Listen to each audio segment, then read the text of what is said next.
တခါတလေဘောလုံးပွဲတစ်ပွဲဟာကြည်ဖို့လာဖို့ထက်နိုင်ဖို့ကအရေးကြီးပါတယ်အခု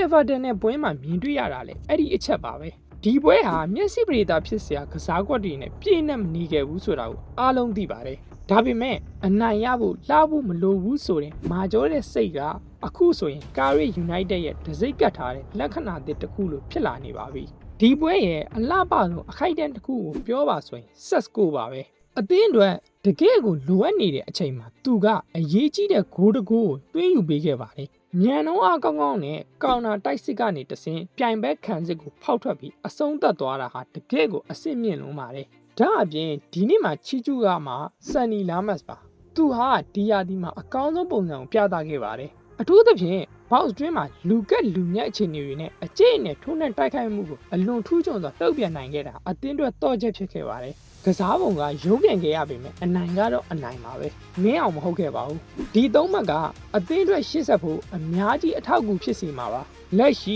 6ပွဲကစားထားရမှာ9ပွဲထိအနိုင်ရရှိထားပြီးတပွဲသာတည်ကြတာဟာတကယ်ကိုမာကျော်တဲ့စံချိန်တစ်ခုပါအမတ်ပေးစရာရဲ့အဆင့်300နဲ့လဲ3မှတ်သာကွာဟတော့တယ်လို့ဂိုးကွာချချက်19ဂိုးဆိုတာလဲ United ရဲ့တိုက်စစ်ကဘယ်လောက်ထိထက်မြက်နေတယ်လဲဆိုတာကိုသက်သေပြနေတာဖြစ်ပါတယ်ကျွန်တော်တို့မျှော်လင့်နေတဲ့ United ဆိုတာဒါမျိုးပဲမဟုတ်လားတပွဲနှစ်ပွဲမကပဲ6ပွဲဆက်တိုင်းရှုံးပွဲမရှိပဲကြည်နေရတာဟာပရိသတ်တွေအတွက်တော့တကယ်ကိုအကောင်းဆုံးရတာတစ်ခုပါလက်ရှိမှာတော့ပြိုင်ပွဲအရက်ရဲ့10ပွဲဆက်တိုင်းရှုံးပွဲမရှိသေးပဲ3မှတ်ကိုတော့ကြောက်တုံးကြောက်ခဲတွေလို့တီတီငင်ငင်နဲ့စုဆောင်းနိုင်ခဲ့ပါပြီအမတ်ပေးစရာရဲ့အထက်ပိုင်းကိုတက်လန်းမှုခြေလန်းတိုင်းကမှန်ကန်နေတယ်လို့ကာရီရဲ့လက်အောက်မှာ United ရဲ့အရှိန်အဝါဟာတကြော့ပြန်တောက်ပလာနေပြီဖြစ်ပါတယ်တစ်ဖက်က Everton ကိုကြည့်မယ်ဆိုရင်လေတကယ်တမ်းဘောလုံးကစားဖို့ထက်ကျွန်တော်တို့ကိုညီမျိုးစုံနဲ့နောက်ဆက်ကိုရည်ရွယ်ထားပုံရပါတယ်သူတို့ရဲ့တိုက်စစ်ကလည်းတစ်ခါတရံဖိအားပေးတာကလွင်အဓိကအားဖြင့်ကော်နာတွေကနေတဆင်ဂိုးရဖို့ပဲတစ်ဖက်သက်မျောလင့်ထားခဲ့တာဒါပေမဲ့ဒီလိုရုပ်ဆိုးတဲ့အောင်မင်္ဂလာကစားကွက်မျိုးမှာတော့အရင်မပြောပဲကြောက်ဆောင်တစ်ခုလိုတောင့်ခံပြီးအဖိုးတန်3မှတ်ကိုအရယူနိုင်ခဲ့တာ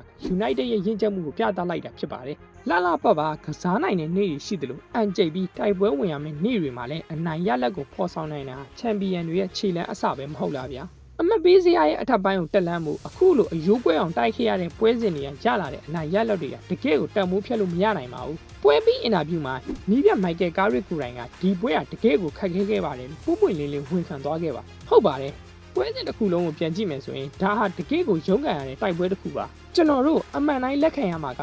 United အနေနဲ့ဒီလိုရုပ်ပြက်စင်မြက်ကစားပုံနဲ့အပတ်တိုင်းအနိုင်ရဖို့ဆိုတာမဖြစ်နိုင်ပါဘူးဒါပေမဲ့ဒီနေ့မှာတော့ဆန်နီလမ်မတ်စ်ရဲ့အန်အသင်းဖွဲ့ရဖျော်ဖြေမှုကအသင်းကိုကြောက်ထိတ်ကနေဆွဲတင်ပြီးရက်လက်ကိုအကောင်းဆုံးကယ်တင်ပေးသွားခဲ့တာဖြစ်ပါတယ်ဒီပွဲကနေကျွန်တော်တို့တွေအဖိုးတန်တဲ့သင်ခန်းစာတွေအများကြီးရလိုက်ပါတယ်အထူးသဖြင့်ပြိုင်ဘက်ရဲ့ low block လို့ခေါ်တဲ့နောက်တန်းကိုပိတ်ဆို့ထားတဲ့ခံစစ်စနစ်ကိုဘယ်လိုမျိုးအဆင့်မြင့်ချိုးဖောက်မလဲဆိုတာကကာရီအတွက်အသင်းအတွက်ပါအကြီးမားဆုံးစိန်ခေါ်မှုတစ်ခုဖြစ်လာခဲ့ပါတယ်အမားရီစီကနေသင်ခန်းစာယူပြီးပုံမတိုးတက်လာမယ့် United ကိုကျွန်တော်တို့ဆက်လက်စောင့်ကြည့်ရမှာပါနိုင်ပွဲကတော့နိုင်ပွဲပါပဲဒါပေမဲ့ဒီထက်ပိုကောင်းတဲ့ပုံစံကိုတော့ကျွန်တော်တို့မျှော်လင့်နေစေပါကိန်းကနန်းတွေကစကားပြောနေပါပြီလွန်ခဲ့တဲ့6ပွဲတုန်းကအဆင့်300နဲ့17မှတ်ထိကွာဟခဲ့တဲ့အခြေအနေကနေအခု3မှတ်ထဲသာကျန်ပါတော့တယ်ဒါဟာတိုက်ဆိုင်မှုမဟုတ်ပါဘူးမိုက်ကယ်ကာရီရဲ့လက်ထက်မှာ United ဟာတကယ်ကိုအကြီးအကျယ်ပြောင်းလဲသွားပြီဆိုတာသက်သေပြလိုက်တာဖြစ်ပါတယ်ဘောလုံးလောကမှာဖျော်ဖြေမှုကအရေးကြီးဆုံးဆိုတာမှန်ပါတယ်ဒါပေမဲ့အဆုံးသက်မှာတော့ရလက်ကသာအရာအလုံးကိုစကားပြောသွားတာပါကစားကွက်တွေဘလောက်လက်လာရလက်မရရင်ဘာအဓိပ္ပာယ်မှမရှိပါဘူးအခု United ဟာလှပကစားနိုင်အောင်တွေမကပဲအနိုင်ရမှတ်တွေကိုပါချစ်လေးအရယူတတ်လာပြီဖြစ်ပါတယ်ရလက်တွေကအရေးကြီးဆုံးပဲလို့ခံယူထားတဲ့ကာရီရဲ့ဒီလိုလက်တွေ့ဆန်တဲ့အယူဆကပဲ United ကိုအမှတ်ပေးစရာအထက်ပိုင်းစီကိုအမြန်ဆုံးနှုံးနဲ့ဒုံးဆိုင်မြင်စေခဲ့တာပါအဆင့်300ကတော့လက်တကန်းအကွာရောက်ရှိလို့လာပါပြီအိမ်မက်တွေကအကောင့်နဲ့ဖော်လာဖို့နီးစပ်နေပါပြီ United ရဲ့ဒီရလက်တွေဖော်ဆောင်နိုင်စွမ်းကဘယ်လောက်ထိခရီးပေါအောင်မလဲဆိုတာကိုရင်ခုန်စွာနဲ့စောင့်ကြည့်ရအောင်ဗျာဒီနေ့ပွဲအကြောင်းပြောမယ်ဆိုရင်တဦးဒီတော့သူ့ရဲ့ကောင်စန်နီအကြောင်းကိုမပါမဖြစ်ပြန်ပြောရပါလိမ့်မယ်သူ့ရဲ့စွမ်းဆောင်ရည်ကိုတခြားစကားလုံးတွေနဲ့ဖော်ပြဖို့တော့အလွန်ခက်ခဲပါတယ်ကျွန်တော်အရက်လွန်ခဲ့ပြီးချီးကျူးနေရလို့ထင်ကောင်းထင်နိုင်ပေမဲ့ Everton နဲ့ပွဲမှာသူပြသခဲ့တဲ့လက်စွမ်းကတော့တကယ်ကိုအလွန်ထူးချွန်လွန်ခဲ့တာအားလုံးအမြင်ပါပဲဒါဟာတစ်ချိန်နှစ်ချိန်နဲ့မဟုတ်ပါဘူးEverton ဟာကော်နာကန်ချက်ပေါင်း10ချိန်ထက်မနည်းရရှိခဲ့ပြီးကျွန်တော်တို့ရဲ့ဂိုးအေရီယာထဲမှာတော်လေးကိုကြင်ကြံနန်းတိုက်ခိုက်ခဲ့တာပါဒါပေမဲ့အဲ့ဒီလိုမုန်းမှန်ထားတဲ့ PR တွေကြားမှာဆန်နီစီမှာတော့အဖြေရှိနေခဲ့ပါတယ်ဘလောက်ပဲလူကက်ညက်ပါစေဘလောက်ပဲနီးကက်ထိုးနှက်ပါစေဆန်နီကတော့ United ရဲ့ဂိုးပေါက်ကိုအသက်ပေးကာကွယ်သွားခဲ့ပါတယ်ဒီနေ့ပွဲရဲ့3မှတ်ဟာသူ့ရဲ့လက်အိတ်ပေါ်မှာမူတည်ခဲ့တယ်လို့ပြောရင်လည်းလွန်မယ်မထင်ပါဘူးဗျာ United ရဲ့နောက်တန်းမှာဆန်နီလိုကြောက်ဆောင်တစ်ချက်ရှိနေသေးတော့ကျွန်တော်တို့ရဲ့အောင်ပွဲတွေကဆက်ရှိနေအောင်မှာအသေးချပါပဲဆ န်နီရဲ့လက်စွမ်းဟာဒီနေ့တော့နှက်မျက်စိအလားပါပဲအထူးသဖြင့်မိုက်ကယ်ကိန်းကခိုင်30အကွာကနေအပြင်းပြင်းနဲ့ကန်သွင်းလိုက်တဲ့ဘောလုံးကိုထိပ်တန်းစစ်ကာကွယ်မှုနဲ့ဘားပုံကိုပုတ်တင်ခဲ့တဲ့အခိုက်အတန့်ဟာတကယ်ကိုကမ္ဘာအဆင့်ပါပဲအေဗာတန်ရဲ့ကော်နာကန်ချက်တိုင်းမှာလည်းဆန်နီဟာအေရီးယာတစ်ခုလုံးစိုးမိုးနိုင်ခဲ့ပါတယ်လေတွေကလာတဲ့ဘောလုံးတွေကိုအမားရွေးမရှိလက်နဲ့ထိုးထုတ်တာဖမ်းယူတာနဲ့တန်ဆင်းစင်ကြဲတဲ့ကာကွယ်မှုတွေကအသင်းအတွက်ကလင်းရှိတစ်ဆောင်ကိုတည်ဆောင်လာပေးခဲ့တာဖြစ်ပါတယ်ပွဲပြီးမှာတော့ဆန်နီကဒီလိုပွဲမျိုးကျွန်တော်တကယ်ကြိုက်ပါတယ်လို့ယုံကြည်မှုအပြည့်နဲ့ပြောသွားခဲ့ပါတယ်။ PR တွေကြားမှာပိုပြီးတောက်ပလာတဲ့သူ့ရဲ့စိတ်ဓာတ်က United ပရိသတ်တွေကိုကျင်းနဲ့အားရစေခဲ့တာတော့အမှန်ပါပဲ။လက်ရှိပုံစံအရဆန်နီဟာ United ရဲ့ဂိုးပေါက်ရှိမှာဘယ်သူမှဖျက်ချော်လို့မရနိုင်တဲ့တမ်မီတတိုင်းကြီးအဖြစ်ခိုင်ခိုင်မာမာနဲ့ရပ်တည်နေပြီဖြစ်ပါတယ်။တစ်ခါတလေမှာအောင်မြင်မှုဆိုတာနာမည်ကြီးတာတဲ့မှန်ကန်တဲ့ရွေးချယ်မှုပေါ်ပုံမူတည်ပါတယ်။ United ဟာ Premier League အတွေ့အကြုံရှိတဲ့ဂိုးသမားတွေကိုကြောခိုင်းပြီး Edward ကလာတဲ့အသက်23နှစ်အရွယ်လူငယ်လေးတစ်ယောက်ကိုယုံကြည်နဲ့ရွေးချယ်ခဲ့ပါတယ်။ဒါဟာတာမန်စွန့်စားမှုမဟုတ်ပဲတီးကြတဲ့ data တွေပေါ်မှာအခြေခံပြီးရင်းနှီးမြှုပ်နှံခဲ့တာဖြစ်ပါတယ်။အခုတော့အဲ့ဒီဆုံးဖြတ်ချက်ဟာရွှေထက်မှန်ကန်ခဲ့ပြီလို့ပြောလို့ရပါတယ်။ဆန်နီအသင်းထဲကိုစတင်ဝင်ရောက်လာပြီးနောက် United ဟာ22ပွဲကစားထားပြီး2ပွဲသာရှုံးနိမ့်ခဲ့တယ်ဆိုတာသူ့ရဲ့လွှမ်းမိုးမှုအထင်ရှားသက်သေပြနေရပါပြီးခဲ့တဲ့နှစ်တွေတုန်းကဂိုးသမားပေါ်မှာယုံကြည်မှုပျောက်ဆုံးနေခဲ့တာနှိုင်းရှင်ကြည့်အခုအချိန်တွေကကောင်းကင်နဲ့မြေကြီးလိုကွာခြားသွားခဲ့ပါပြီဂိုးပေါက်ရှိမှာဆန်နီရှိရင်နောက်တန်းကစားသမားတွေရောပရိသတ်အတွက်ပါစေရေးလက်ရေးရှိနေနိုင်တာကပဲအသင်းအတွက်အကြီးမားဆုံးသောအပြောင်းလဲပါပဲခင်ဗျာတစ်ခါတလေမှာဘောလုံးပွဲတစ်ပွဲကိုအဆုံးဖြတ်ပေးဖို့ကစက္ကန့်ပိုင်းပဲလိုအပ်ပါတယ်ဆက်စကိုသွင်းယူခဲ့တဲ့ဂိုးနီးပြမိုက်ကယ်ကားရစ်ကပြီးပြည့်စုံတဲ့ United ရဲ့ကောင်နာတိုက်စစ်ဂိုးလို့ဂုဏ်ယူစွာနဲ့နာမည်ပေးခဲ့ပါတယ်အချိန်ကိုကြည့်လိုက်ပါ12စက္ကန့်နဲ့ပါပတ်၄ချက်ထဲနဲ့နောက်ခံကနေရှေ့တန်းတီကိုဓာတ်ရိုက်တိုက်စစ်ဆင်သွားတာတကယ်ကိုပညာဆန်လုံးပါတယ်ရှောစီကနေဘောလုံးလှမ်းပေးလိုက်တဲ့အချိန်ကစလို့ကုညာရဲ့အလွန်လှပတဲ့အမြင့်မောပေးဖို့မှုအဲ့ဒီကနေတဆင်အမ်ဘူမူရဲ့ပါနဲ့တဲ့ဖြတ်ထောက်ပေးဖို့မှုနဲ့အတူဆက်စကိုရဲ့တေသက်လှပတဲ့အဆုံးသက်ချက်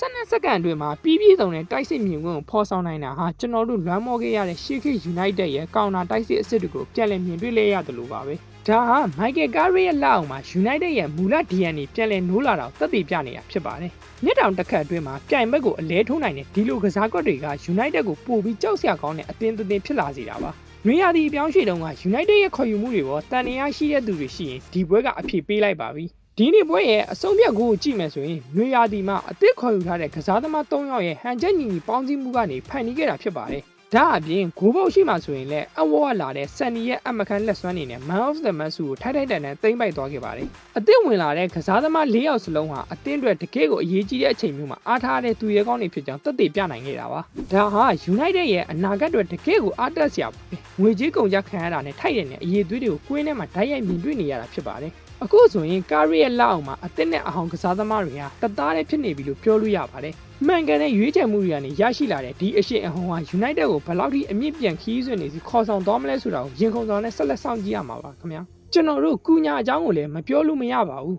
းသူဟာကွင်းထဲမှာကစားပြရုံနေမကပဲပြိုင်ဘက်တွေရဲ့မုန်းတီးမှုပါရရဝုန်းရင်ဆိုင်ရတဲ့စိတ်ဓာတ်မျိုးရှိသူပါပြိုင်ဘက်ကိုစိတ်ဖိစီးအောင်လုပ်ဖို့သူဘယ်တော့မှမကြောက်တယ်လို့ကွင်းထဲမှာလည်းသူ့ရဲ့လွှမ်းမိုးမှုအမြဲတမ်းပြသလေးရှိပါတယ်Manchester United လိုအသင်းကြီးမှာအောင်မြင်ခြင်းလူတိုင်းရဲ့အချစ်ကိုရဖို့တဲ့ကိုယ့်ရဲ့ဖြစ်တည်မှုကိုသက်သေပြဖို့ကလည်းပိုအရေးကြီးပါတယ်ကျွန်တော်တို့အသင်းရဲ့ဆောင်မုတ်တစ်ခုဖြစ်တဲ့မုန်းကျင်လည်းမုန်းချစ်ကျင်လည်းချစ်ဒါပေမဲ့လိတ်လူရှုလို့တော့မရစေရဘူးဆိုတဲ့စိတ်ဓာတ်မျိုးကုညမှာအပြည့်အဝရှိနေရပါပြိုင်ဘက်ကမုန်းတီလေသူကတော့ပိုပြီးတောက်ပလေပါပဲအခုလိုရန်လိုမှုနဲ့ရဲရဲမှုပေါင်းစပ်ထားတဲ့ကစားသမားမျိုးရှိနေတာဟာကျွန်တော်တို့ United ရဲ့ကွင်းလယ်နဲ့တိုက်စစ်အတွက်တော့တကယ်ကိုမန်တစ်ခုဖြစ်စေပါတယ်သူဟာလိတ်လိရှုထားလို့မရတဲ့ကစားသမားစစ်တူပါပဲUnited ရဲ့အင်ကြီးကိုဝတ်ထားပြီးဒီလိုစိတ်ဓာတ်မျိုးပြသနိုင်တာကပဲကုညာကိုပရိသတ်တွေပိုပြီးသဘောကျလာစေတဲ့အချက်ပဲဖြစ်ပါတယ်။နိုင်မွေးရတာဟာဝမ်းသာစရာဆိုပေမဲ့ဒီပွဲကကျွန်တော်တို့သင်ခန်းစာယူရမယ့်အချက်တစ်ချက်ရှိနေပါတယ်။အဲ့ဒါကတော့ပြိုင်ဘက်တွေရဲ့ low block လို့ခေါ်တဲ့အထက်ထပ်ပိတ်ဆို့ထားတဲ့ခန်းစစ်တစ်တိုင်းကိုဘယ်လိုပုံစံနဲ့ထိထိရောက်ချိုးပေါက်မလဲဆိုတဲ့အချက်ပါပဲ။ Everton နဲ့ပွဲမှာကျွန်တော်တို့သတိထားမိတာကတောင်မန်တိုက်စစ်ရဲ့အလှည့်ပြောင်းတွေ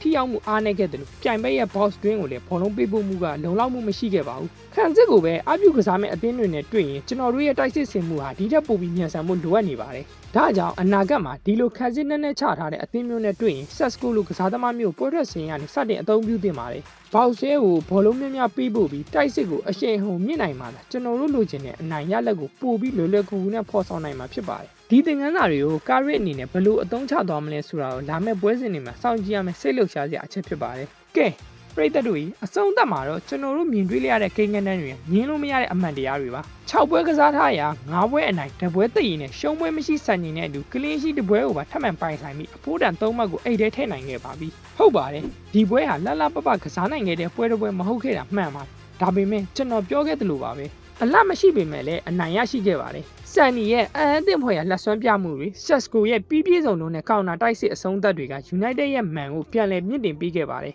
ဒီပွဲဟာ United မှာတစ်ခုခုပြောင်းလဲနေပြီဆိုတာကိုပရိသတ်တွေရဲ့ရင်ထဲထိခံစားစေရတဲ့ပွဲတစ်ပွဲပါကာရီရဲ့လက်အောက်မှာအသင်းဟာရလက်ကောင်းတွေနဲ့အတူလမ်းကြောင်းမှန်ပေါ်အရှိန်တဟုန်ပြင်းပြင်းနဲ့ပြန်လည်ရောက်ရှိလို့လာခဲ့ပါပြီဒီပြောင်းလဲမှုဒီအရှိန်အဟုန်ကနေတဆင်ကျွန်တော်တို့မျှော်လင့်နေတဲ့အောင်မြင်မှုပန်းနိုင်စီကိုဆက်လက်ချီတက်ကြအောင်ဗျာဒီနေ့ကျွန်တော်ရဲ့ဗီဒီယိုလေးကိုကြိုက်နေတဲ့ရင် like လေးလုပ်ခဲ့ပါ subscribe လုပ်ထားဖို့လည်းမမေ့နဲ့အောင်နော်ကျွန်တော်ရဲ့ဗီဒီယိုလေးကတော့ဒီလောက်ပါပဲကျွန်တော်ရဲ့ဗီဒီယိုကြည့်ရှုအားပေးတဲ့သူတယောက်ချင်းစီတိုင်းကိုကျေးဇူးအများကြီးတင်ပါတယ်ကျွန်တော်နောက်အပတ်မှာလည်းဗီဒီယိုတစ်ပုဒ်နဲ့အတူပြန်လာခဲ့ပါမယ်အားလုံး good luck ပါခင်ဗျာ